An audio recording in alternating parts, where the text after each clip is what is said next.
Good morning friends, Ashoka इसमें आपका स्वागत है। फ्रेंड्स आज डे 9 है, आप लोगों को सामने दिख रहा होगा, ठीक है। और डेली टारगेट में ये 9वीं क्लास है और हमारी सीरीज जिस तरह से चल रही है आप देख ही पा रहे होंगे कि हम डेली आपको कुछ ना कुछ देते हैं। तो आज आपको सिर्फ सीसैट में परसेंटेज पढ़ना है और कॉम्प्रिहेंशन प्रैक्टिस करनी है। तो कॉम्प्रिहेंशन प्रैक्टिस में 2012 की आपने कर ली होगी, मैं मान के चल रहा हूँ, ठीक है।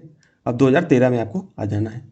कहीं पर कॉम्प्रिहेंशन में दिक्कत हो तो आप मुझे स्क्रीनशॉट या मुझे नंबर बता देना है कौन सी सीरीज का किस नंबर का है, तो मैं उस सीरीज के कॉम्प्रिहेंशन अपने स्तर से देख करके अलग से एक वीडियो भी बना दूंगा कि उसमें किस तरह की दिक्कत आती है, कैसे आपको सॉल्व करना चाहिए, ठीक है। अगर मतलब कोई दिक्कत आती है तो बाकी आपको पॉलिटी में क्या पढ़ना है। केंद्र सरकार हम लोग पढ़ रहे थे, तो केंद्र सरकार में हमने राष्ट्रपति कर लिया था, आपने देखा होगा कि हमने राष्ट्रपति कर लिया, साथ में उपराष्ट्रपति भी कर लिया। ये पूछ सकता है दोस्तों, इसलिए दिया जा रहा है क्योंकि आपको पता है कि मणिपुर के मामले में अनुच्छेद 356 को लेकर के अनुच्छेद 356 जो है लागू हुआ था, तो उसमें राष्ट्रपति की शक्तियों को लेकर के जरूर प्रश्न बन जाएगा और उपराष्ट्रपति को लेकर के भी बन जाएगा, क्योंकि उपराष्ट्रपति श्री धनखड़ साहब ने इस्तीफा दिया था, तो उससे संबंधित भी बन सकता है। बाकी आपको इसके बाद प्रधानमंत्री पढ़ना है और केंद्रीय मंत्रिपरिषद पढ़ना है, ठीक है। अब देखिए दोस्तों, केंद्र सरकार अच्छे से आप पढ़ लोगे, मतलब केंद्र की विधायिका, कार्यपालिका और न्यायपालिका अच्छे से पढ़ लोगे, तो उसी को लगभग 80 to 90% आपका राज्य में भी लागू हो जाएगा, ठीक है। न्यायपालिका तो एकीकृत है, तो न्यायपालिका को आप देखोगे तो सुप्रीम कोर्ट, हाई कोर्ट तो ऐसे ही आपको समझ में आ जाएगा, बस वो तो हम बाद में बताएंगे कि उसके लिए कैसे आपको पढ़ना है। बाकी आपको आज पॉलिटी में प्रधानमंत्री अच्छे से पढ़ना है और केंद्रीय मंत्रिपरिषद पढ़ना है। यूपीएससी प्रश्न बना देता है और इनकी जानकारी अच्छी इसलिए होनी चाहिए क्योंकि कई बार कुछ प्रश्न डायरेक्ट नहीं आते हैं, लेकिन इनके कहीं ना कहीं एप्लीकेशन से आपके उनके ऑप्शन काटने में बहुत ज़्यादा आपको हेल्प मिल जाएगी। समझ में आया? क्योंकि कई बार क्या होता है कि कोई ऐसा विधेयक है जिसमें मंत्रिपरिषद की भूमिका होती है, कई बार मंत्रिपरिषद, राष्ट्रपति मंत्रिपरिषद के सहायता से काम करता है या मंत्रिपरिषद की सलाह पर काम करता है, तो उससे संबंधित भी राष्ट्रपति पढ़ोगे तो इंटरलिंक करते रहना प्रधानमंत्री को केंद्रीय मंत्रिपरिषद से। मतलब केंद्रीय मंत्रिपरिषद में प्रधानमंत्री की क्या भूमिका है, क्या प्रमुख होता है, इस तरह से जो भी उसमें संबंधित जानकारी हो आप देख सकते हो।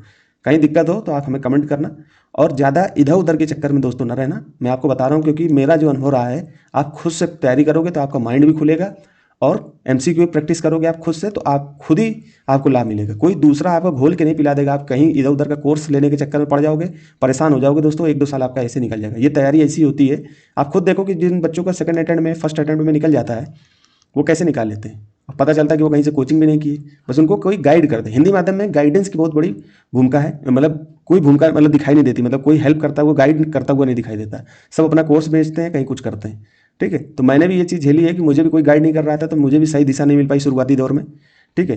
अब बाद में सारी चीज़ें जब खुद से पीवाईक्यू देखा, खुद से एनालिसिस किया, तब अब आज जाकर के मुझे ये चीज़ें समझ में आ रही हैं।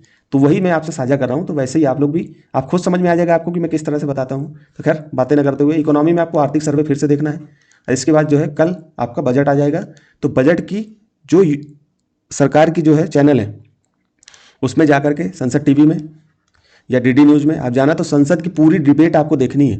वो इंग्लिश से हो या हिंदी से, आप परेशान मत होइए। केवल आपको देखना है कि हमारी वित्त मंत्री जी निर्मला सीतारमण जी जो बोल रही हैं वो क्या बोल रही हैं, और उनकी जो शब्दावली है, आपने पीछे हमने डे 1 और डे 2 में आपको टैक्सेशन बता दिया था, बजट बता दिया था, आपने पढ़ लिया होगा, तो आपको खुद ही उसकी शब्दावलियाँ समझ में आएंगी कि मैडम जी क्या बोल रही हैं, ठीक है। बाकी आर्थिक समीक्षा आपको आज को पढ़ना अच्छे से, तो 2 दिन हो जाएगा। इसके बाद में हो सकता है कि इसके वीडियो भी लेकर के आऊँ, 16 चैप्टर है तो 16 वीडियो लेके आऊँगा कि आपको क्या क्या उसमें से पढ़ना इंपॉर्टेंट चीज़ें, ठीक है।